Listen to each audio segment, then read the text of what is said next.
ওম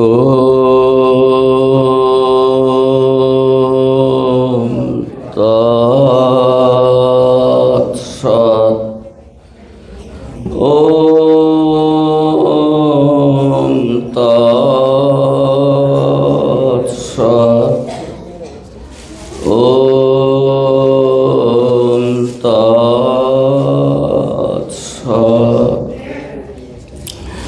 ওম অখণ্ড মণ্ডলাকারং ব্যক্তং येन চরাচরং তৎপদং দর্শিতং येन তস্मै শ্রী গুরবে নমঃ। ওম মূকং করোতি বাচালং পঙ্গুং লঙ্ঘয়তে গিরিং যৎকৃপাতমহং বন্দে পরমানন্দমাধবম।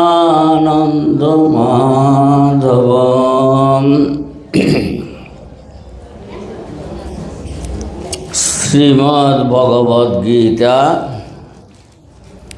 একাদশ অধ্যায় বিশ্বরূপ দর্শন যোগ।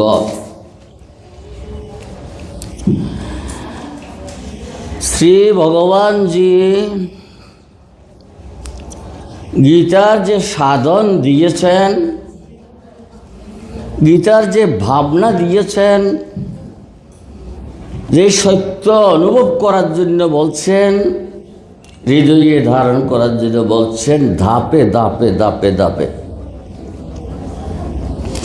প্রথমত আমাদেরকে নিয়ে, আমরা মানে দেহ, দেহ এবং দেহী, এই তত্ত্বটা ভগবান প্রথম ব্যক্ত করেছেন। দেহ দেহী, দেহ বিনশ্বর, দেহী অবিনশ্বর। এই দেহী দেহের সম্পর্কটা আত্মা এবং দেহ এইভাবে বলা হয়েছে। আত্মা অবিনাশী, আত্মা জন্মে না, আত্মা মৃত্যুবরণ করে না, অগ্নিতে দাহ করতে পারে না, জলে সিক্ত করতে পারে না, বায়ু শুষ করতে পারে না, নিত্য শাশ্বত নিত্য। এইভাবে আত্মা এবং দেহ এই দুইয়ের সম্পর্কটা ভগবানজি প্রথম বললেন। তারপর আমাদের ভাবনাকে আরো প্রসারিত করার জন্যে তিনি কি করলেন? এটা ছিল ব্যষ্টি, সমষ্টিতে নিয়ে গেলেন। সমস্ত বিশ্ব ব্রহ্মাণ্ডকে বা সমস্ত বিশ্ব ব্রহ্মাণ্ডের অধিষ্ঠান হচ্ছে যিনি, তিনি পরমাত্মা। আর আত্মা এবং পরমাত্মা এক জিনিস। আমাদের ভাবনাকে তিনি প্রসারিত করলেন। দ্বিতীয় অধ্যায়ে দেহদেহী, ষষ্ঠ অধ্যায়ে সর্বভূতস্তমাত্মানং সর্বভূতানি চাত্মনি ঈশ্বতে যোগীগুতাত্মা সর্বত্র সমদর্শন। তাকে প্রসারিত করে দিলেন, সকল ভূতের মধ্যে তাকে প্রবেশ করিয়ে দিলেন, সৃষ্টির মাঝে। তাহলে প্রথমে দেহের মধ্যে আমরা আত্মা চিন্তা করেছি, সেই আত্মাটিই পরমাত্মা। এইটা আমাদের ভাবনাকে তিনি সম্প্রসারিত করে দিলেন, আমাদের চিন্তা চেতনাকে বোধন করে দিলেন। নবমধ্যেই এসে তিনি বললেন, ষষ্ঠতে বললেন সকল ভূতের মধ্যে তিনি ভূত সকল তার মধ্যে। নবমধ্যেই এসে বললেন যে আমি বাবা ভূতের মধ্যে নেই, ভূত আমার মধ্যে নেই। পরম তত্ত্ব অর্থাৎ তিনি অতীত, কোনো কিছুর মধ্যে তার লিপ্ততা নেই, একটা ছোট্ট উদাহরণ আছে তার সাথে মিলানোর জন্যে, সেটা হচ্ছে আকাশ।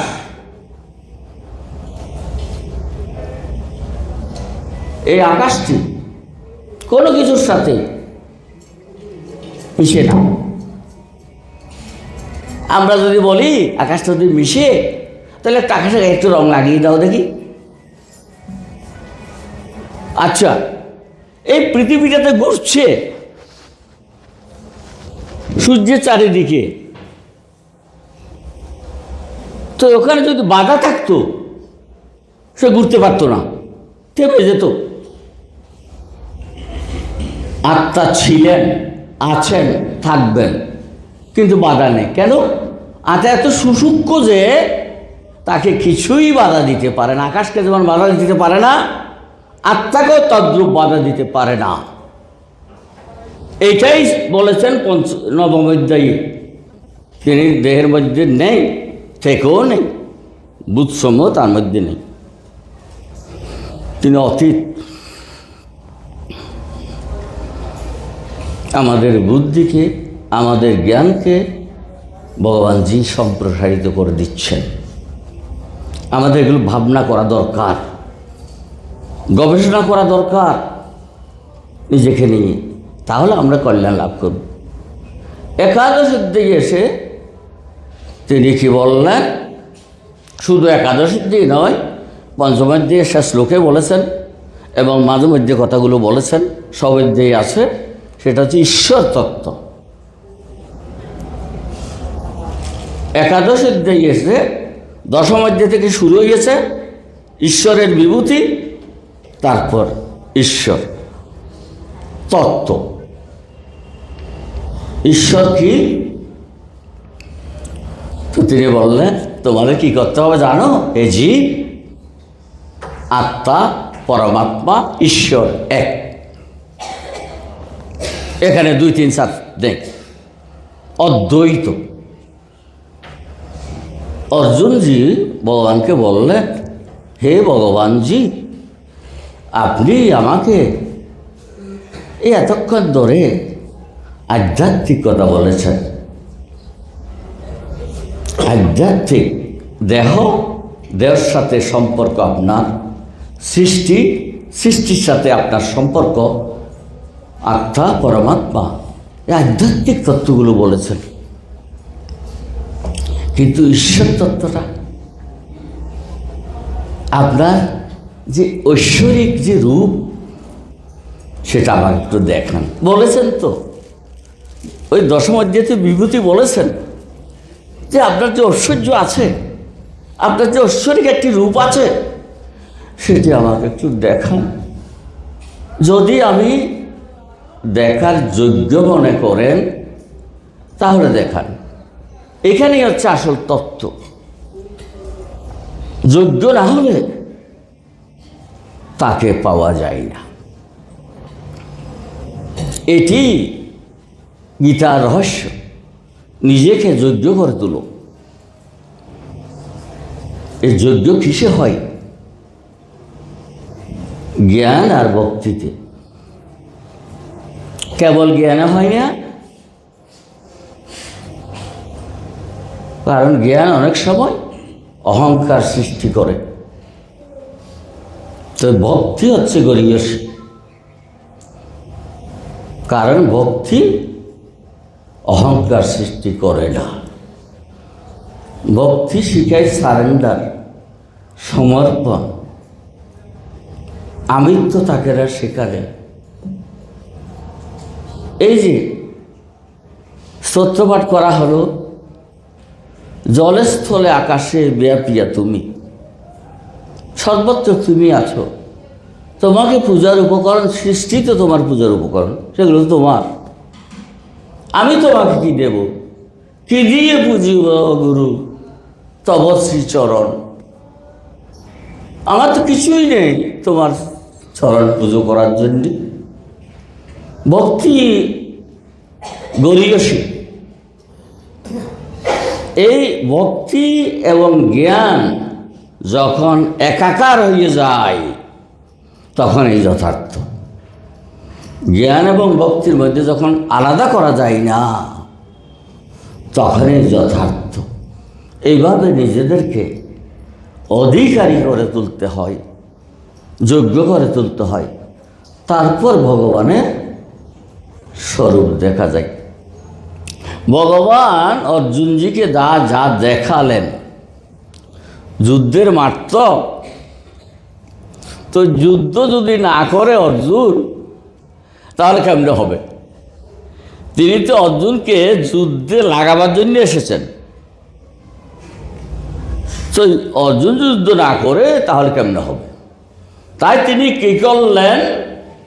ভয়ঙ্কর রূপ, বিশ্বরূপ নয়, ভয়ঙ্কর গিলে ফেলছেন পৃথিবীটাকে। যদিও আগে অর্জুন দেখছেন ভগবানের দেহের মধ্যে সমগ্র বিশ্ব একই অবস্থানে আছে। ভগবানের দেহের মধ্যে দেখলেন, তাহলে দেহটা বোধহয় আকাশব্যাপী ছিল। আনের এত বিশ্ব ব্রহ্মাণ্ড সেখানে ডুববে কীভাবে? অনন্ত কোটি বিশ্ব ব্রহ্মাণ্ড ভগবান শ্রীকৃষ্ণের দেহে দেখা যাবে কীভাবে? বস্তুত দেহের মধ্যে তো সেগুলো সব একসাথে দেখা যাচ্ছে। এইটা দেখলেন দেবতাগণ সব আছে, ব্রহ্মা বিষ্ণু সব তার দেহের মধ্যে, রুদ্র তার দেহের মধ্যে, দেবতা। আসলে তো সমস্ত সৃষ্টি, এই তত্ত্বটি ব্যক্ত করা হয়েছে, সৃষ্টি ভগবানের বাইরে নয়, পেটের ভিতর। ভগবানের পেটের ভিতর, উদরের ভিতর সমস্ত সৃষ্টি আমরা দেখতে পাচ্ছি না। আমরা মনে করেছি ভগবান আমাদের থেকে বাইরে, তাকে দূরে ঠেলে রেখেছি, আত্মারূপে দেখার জন্য চেষ্টা করিনি। তিনি বহু দূরে। এই আকাশটা দেখেন তো, তার পেটের ভিতরে কতগুলো জিনিস, অনন্ত কোটি বিশ্ব ব্রহ্মাণ্ড এই আকাশের পেটের ভিতর। কিন্তু আমরা বুঝতে পারছি না, যা এই যে সমস্ত পৃথিবী, গ্রহ, নক্ষত্র আকাশের ভিতরে যা আছে আমরা বুঝতে পারছি না। আমরা তো আকাশ এমন করে দেখাই, এটা যে আকাশ এটা আমরা বুঝি না। সর্বত্র আকাশ, আকাশ যেহেতু সর্বত্র দেখতে পাচ্ছি একটা বুধকে, সেখানে ভগবান যে সর্বত্র থাকবেন তার আপত্তি কোথায়? ভগবানের পেটের ভিতরে আমাদের পেটের ভিতরে জীব হয়, সেখানে সে বসবাস করে, খায় দায়, বড় হয়, তার জগৎ সেটি। যেমন পেটের ভিতরে কৃমি হয়েছে, কৃমিগুলো থাকে কোথায়? আমাদের পেটের ভিতর, তার জগৎ আমাদের পেটের ভিতর। সে বুঝতে পারে না আমার পেটের ভিতর যে সে আছে, সে বুঝতে পারে তার জগতের মধ্যে আছে। আমরা তেমনিভাবে ভগবানের পেটের ভিতর যে আছি আমরা বুঝতে পারি না। তাই ভগবানকে, এই যে ভগবান এত কাছে আমাদের, সেটা বুঝতে পারিনি বলে প্রতি মুহূর্তে মুহূর্তে আমরা পাপ করি। প্রতি মুহূর্তে মুহূর্তে শ্বাসে প্রশ্বাসে পাপ করি। যদি বুঝতে পারতাম ভগবান আমার চারিদিকে, আমার ভিতরে বাহিরে, তাহলে আমি কখনো পারতাম না। আমি তখন বুঝতাম তিনি তো দেখছেন, লুকাতে পারবো না। এই সেন্সটি আমাদের হতো, সেটি হচ্ছে। আচ্ছা, তিনি বিশ্বরূপ দর্শন করালেন। কি দর্শন করালেন দেখুন তো। এত কিছু দেখালেন, সমস্ত কিছু একেবারে গিলে খেয়ে ফেলছেন।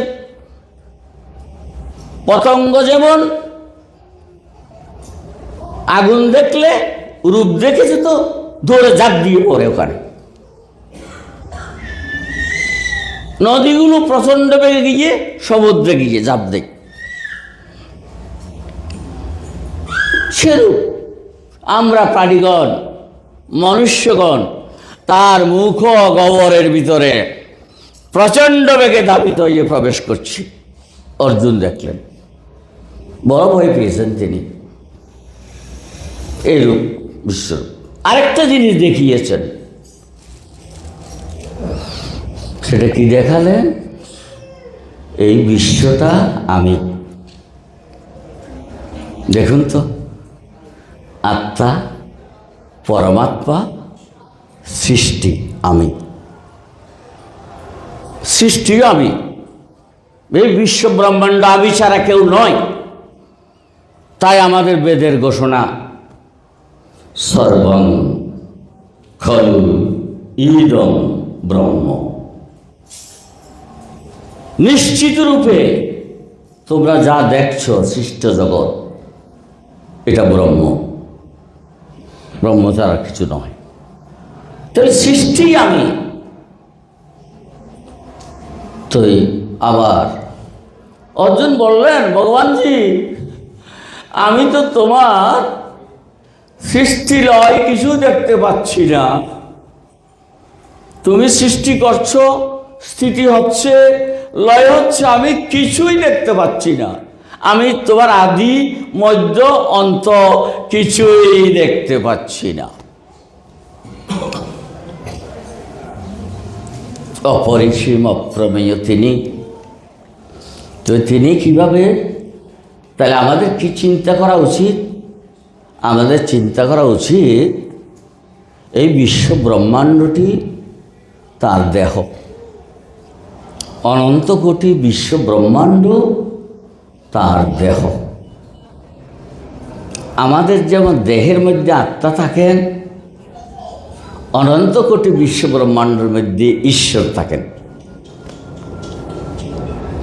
এইভাবে যদি অনন্ত কোটি বিশ্ব ব্রহ্মাণ্ডকে আমরা ঈশ্বরের দেহরূপে জানতে পারি,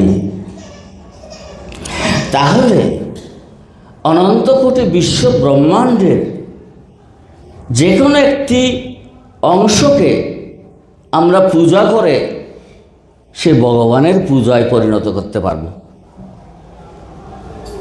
এইটি হচ্ছে সনাতন। আমরা যে মূর্তি পূজা করি, আমরা যে সাপকে পুজো করি, ইঁদুরকে পূজা করি, হংসকে পূজা করি, বৃক্ষকে পূজা করি, আকাশ বাতাস জল বায়ু মৃত্তিকা সব কিছুকে আমরা পূজা করি,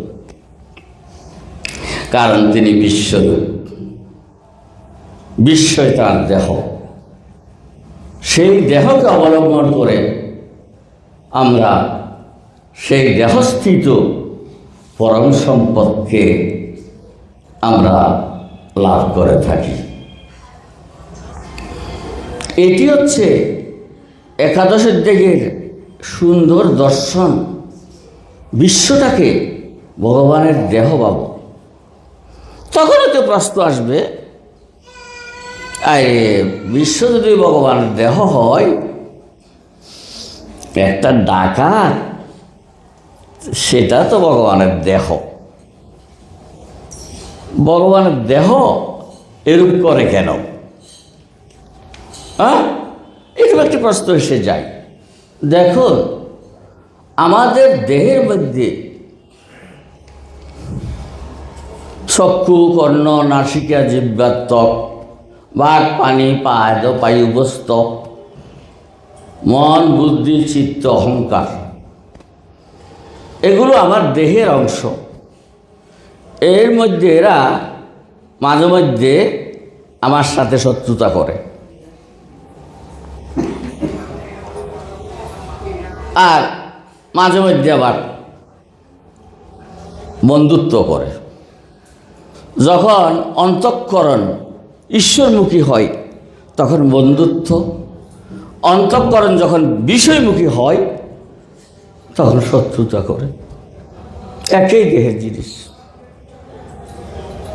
তেমনি এই বিশ্ব চরাচরে আমরা যারা আছি, আমরা শ্রী ভগবানের করণ। আমাদের 14টি করণ, আর অনন্ত কোটি বিশ্ব ব্রহ্মাণ্ডে এই যে ক্ষুদ্র ক্ষুদ্র ক্ষুদ্র ক্ষুদ্র ক্ষুদ্র ক্ষুদ্র করণগুলো আছে, এগুলো সব ভগবানের করণ। কোনো করণ ভগবানের বিরোধিতা করে, কোনো করণ তার সাথে মিত্রতা করে।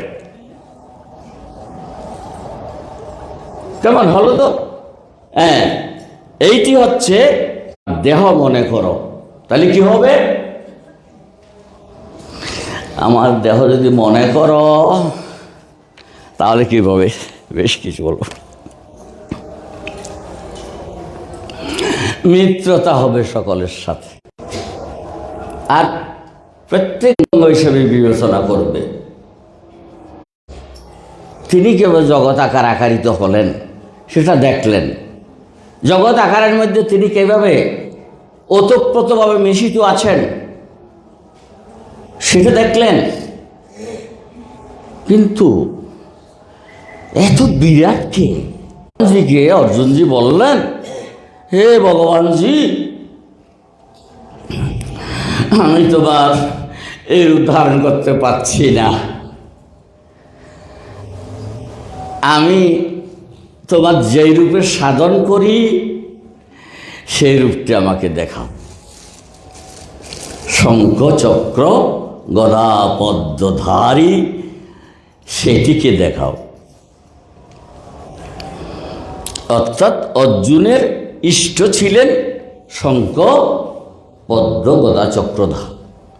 এটা হচ্ছে ইষ্টরূপ। প্রত্যেকের এক একটি ইষ্টরূপ থাকে, ইষ্ট থাকে। কারো কালী, কারো দুর্গা, কারো শিব, কারো বিষ্ণু, কারো গণেশ, কারো হনুমান, এর ইষ্ট থাকে। তো অর্জুনজি ওনার ইষ্টমূর্তি দেখতে চাইলেন। তখন ভগবানজি সেই শঙ্খ চক্র গদা পদ্মধারী রূপ ধারণ করলেন। ইষ্টমূর্তি দর্শন হলো। শুধু কি তাই? না না না না, আবার সেটা সংবরণ করলেন। চতুর্ভুজ মূর্তি তিনি সংবরণ করলেন, হয়ে গেলেন শ্রীকৃষ্ণ। আবার মানুষী রূপ। তোমার এই সৌম্য রূপ দর্শন করে আমি এখন প্রশান্ত হলাম। মানুষী রূপ। ভগবানকে এইভাবে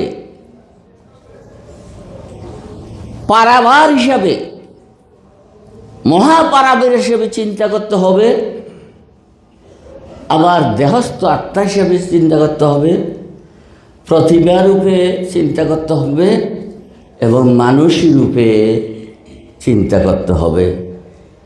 এই মানুষী রূপটি হচ্ছেন যার যার গুরুদেব। যার যার গুরুদেবই হচ্ছে মানুষী রূপ। এরূপ মনে রাখতে হবে। তো ভগবানজি বললেন, তুমি যে আমার এই রূপগুলো দেখেছ, এই যে বিশ্বরূপ দেখেছ, এটা দেবতারাও আকাঙ্ক্ষা করে। এটা কাউকে আমি দেখাইনি, তোমাকে দেখিয়েছ। এই রূপ কি বলেছেন ভগবানজি? না হং বেদর, আমি বেদের দ্বারা নহি, তপস্যার দ্বারা নহি,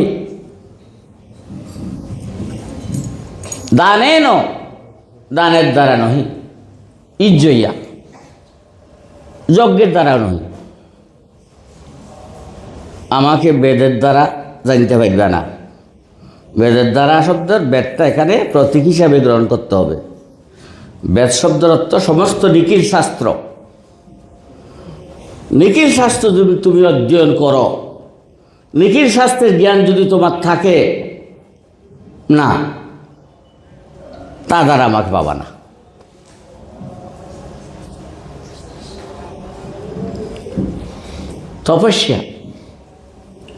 তপস্যা করে আমাকে পাবে। তাই বলে কি তপস্যা বাদ দেবো আমরা? না না না, এখানে ভগবানজি বলছেন তুমি তপস্যা করছো, এটা মনে করো না। তুমি যদি তপস্যা করছো এটাই মনে করো, এটা তোমার অহংকার। ভগবান আমি তোমার আদেশ পালন করছি। গুরুজি, আপনার আদেশ পালন করছি। এটা না করে যদি আমি বলি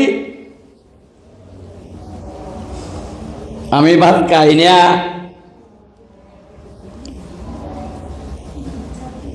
ফলভোজি ফলাহারি, এই মনে করো, সেই তোমার অহংকার।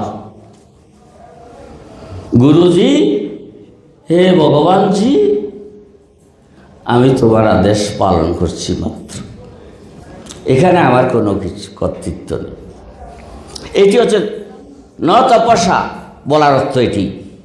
তপস্যা বাদ দিতে বলা হয় নাই, তপস্যা করতে হবে, কিন্তু তপস্যা করি এই ভাবটি রাখো না। আমি নিরামিষ খাই এই ভাবটি রাখো না। আমি অলবণ খাই এই ভাবটি রাখো না। আমি গুরুর আদেশ পালন করছি বাবাজি, আপনার আদেশ পালন করছি। ন দানে, দানের দ্বারা তুমি কি কি দান করবে? জিনিস কি তোমার? হ্যাঁ, এই জিনিস তো সব আমার। ভগবানজি বললেন সব জিনিস পৃথিবীতে যা কিছু সৃষ্টি করেছি সব তো আমি করেছি তোমাদের জন্য। আর তোমাদেরকে জিম্মি রেখেছি, তোমাদের কাছে জিম্মাদার জমা রেখেছি, তোমাদের কাছে সম্পত্তিগুলো, টাকা করি, বিষয় আশয় তোমার কাছে জমা রেখেছি। কি জন্য জমা রেখেছি? সমানভাবে বাটোয়ারা করার জন্যে, আত্মসাৎ করার জন্য নহে। একটি জিনিস খাওয়ার সময় মনে রাখতে হবে আমি একা খাচ্ছি কিনা, কারো অধিকার থেকে বঞ্চিত করছি কিনা। এই শেষটি যদি আমাদের না থাকে তাহলে আমরা নিজের জীবনটাকে নস্যাৎ করে দিলাম। কি দান করো তোমরা? তোমাদের দান নয়, তোমাদেরকে দিয়েছে বন্টন করার জন্য। তোমার কর্তব্য হচ্ছে সমানভাবে বন্টন করে দাও, আত্মসাৎ করো না। আমার সম্পত্তি ভগবান তুমি দিয়েছো, এগুলো আমাকে বন্টন করার জন্য, আমি বন্টন করার জন্য, আমার এখানে যেন কোনো ফাঁক ফোকর না থাকে, সেই চেতনা আমাকে দাও, আমি যেন ঠিকভাবে বন্টন করতে পারি। নচেৎ জুইয়া, যজ্ঞ দ্বারা, যজ্ঞের দ্বারা আমাকে পাওয়া যায় না। যজ্ঞ করছে তো, অনেকে যজ্ঞ করে, কিন্তু না না না জানতে পারবে। ভগবানজি বললেন ভক্তিয়া তু অনন্যা শক্য অহং এবং বিদর্জুন জ্ঞাতুম প্রবেশ পরন্তপ। ভগবান বললেন কিভাবে আমাকে জানতে পারবে? ভক্তিয়া তু অনন্যা শক্য, অনন্যা ভক্তির দ্বারা আমাকে পাওয়া যায়। যতক্ষণ পর্যন্ত তোমার ভক্তি অনন্যা হয়নি ততক্ষণ পর্যন্ত আমি তোমার কাছে ধরা দেব না। অনন্যা ভক্তির দ্বারা। এই অনন্যা ভক্তি কাকে বলে? অনন্যা ভক্তি কাকে বলে? যার অন্তঃকরণটি পুরোপুরি ভগবানের আসনে পরিণত হয়। যার অন্তঃকরণটি ভগবানের আসনে পরিণত হয়নি ততক্ষণ পর্যন্ত ভক্তি অনন্যা হয় না। এই অনন্যা ভক্তির দ্বারা তাকে জানা যায়। ইয়াতু তুম প্রত্যয়যুক্ত করা হয়েছে দ্রষ্টুম, জ্ঞাতুম দ্রষ্টুম প্রবেষ্টুম, তুম প্রত্যয় জানিতে, দেখিতে, প্রবেশ করিতে। তুম প্রত্যয়টা তে অর্থ বুঝায়। এই জন্য জ্ঞাতুম জানতে। কিভাবে জানবে? আমাকে তোমাকে জানতে হবে প্রথমত শাস্ত্রজনিত। আমাকে শাস্ত্রের দ্বারা জানা যায়, শাস্ত্রজনিত। অর্থাৎ আমার পরিচয়টা প্রথম তোমাদের কাছে কে দিয়েছে? শাস্ত্র।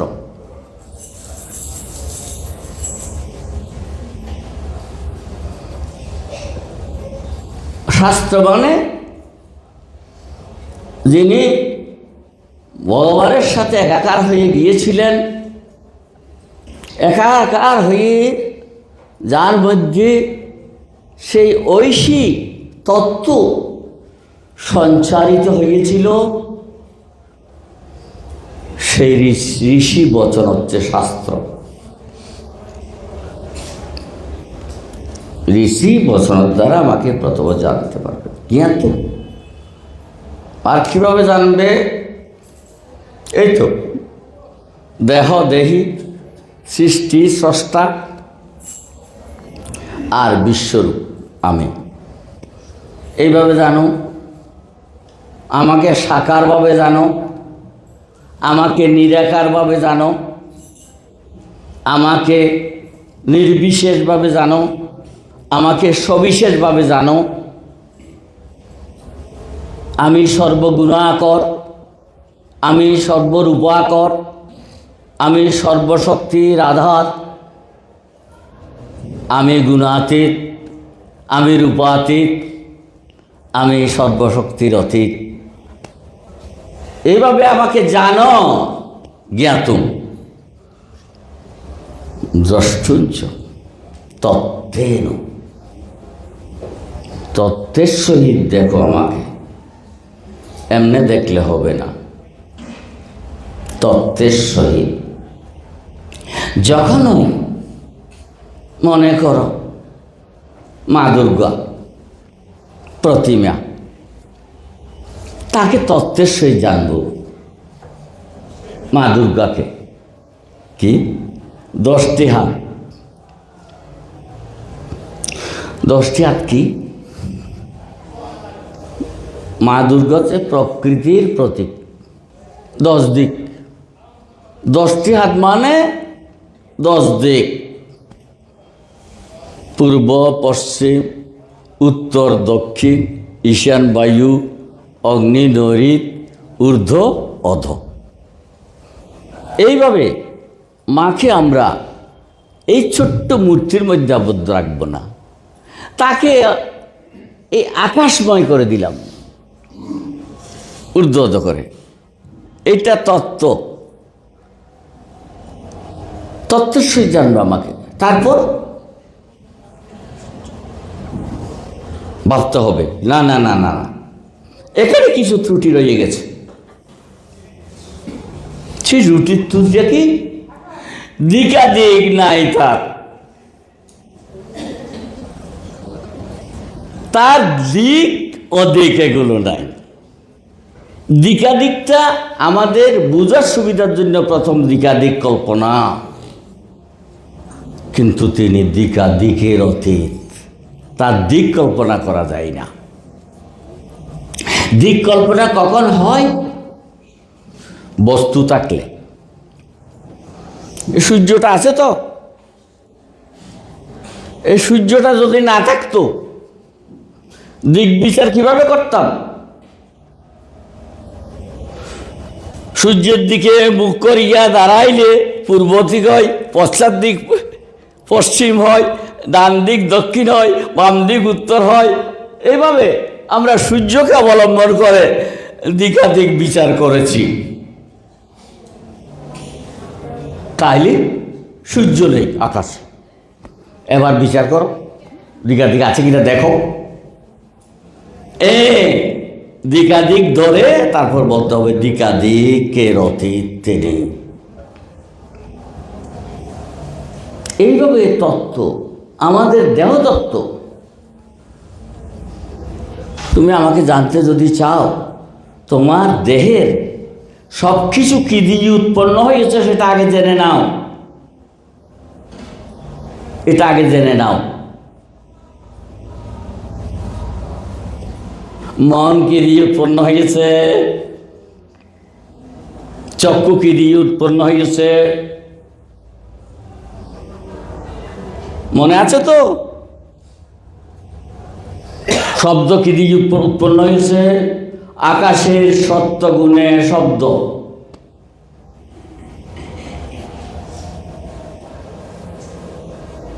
মনে আছে তো? অন্তঃকরণ কি দিয়ে তৈরি হয়েছে? পঞ্চভূতের সমষ্টি সত্যগুণে এক অন্তঃকরণ তৈরি হয়েছে। তোমার অন্তঃকরণটা কি দিয়ে তৈরি? এই পঞ্চভূতের সত্যগুণ দিয়ে তৈরি। এগুলো সব নশ্বর, বিনাশী। তোমার সমস্ত দেহের প্রত্যেকটি উপাদান ভেঙে ভেঙে ভেঙে দেখো, সব বিনাশী। একমাত্র আত্মা অবিনাশী। এই তত্ত্বের সহিত জানা হলো সেটি। দেখো, দ্রষ্টুম তত্ত্বেন প্রবেশচুঞ্চ পরন্ত। প্রবেশ করো। প্রবেশ নাই। আমাদের যতক্ষণ অজ্ঞান আছে ততক্ষণ প্রবেশ আছে। প্রবেশ কখন হয়? একটা বস্তু থেকে একটা বস্তু আলাদা হলে। ঘর, আমি ঘরের বাইরে ছিলাম, ঘরের ভিতর ঢুকছি, প্রবেশ হইল না? হায় রে, আমার আবার প্রবেশ হবে কোথায়? আমি তো ঘরের ভিতরে আছি, বাইরেও আছি। আত্মা অনন্ত কোটি বিশ্ব ব্রহ্মাণ্ডময়, তিনি তো এখান থেকে এখানে যাওয়ার কোনো সুযোগ নেই। এটা বুঝার নাম প্রবেশ টুঞ্চ পরন্তপ। ওম শান্তি শান্তি শান্তি। জয় গুরু। সমবেত ধ্যান।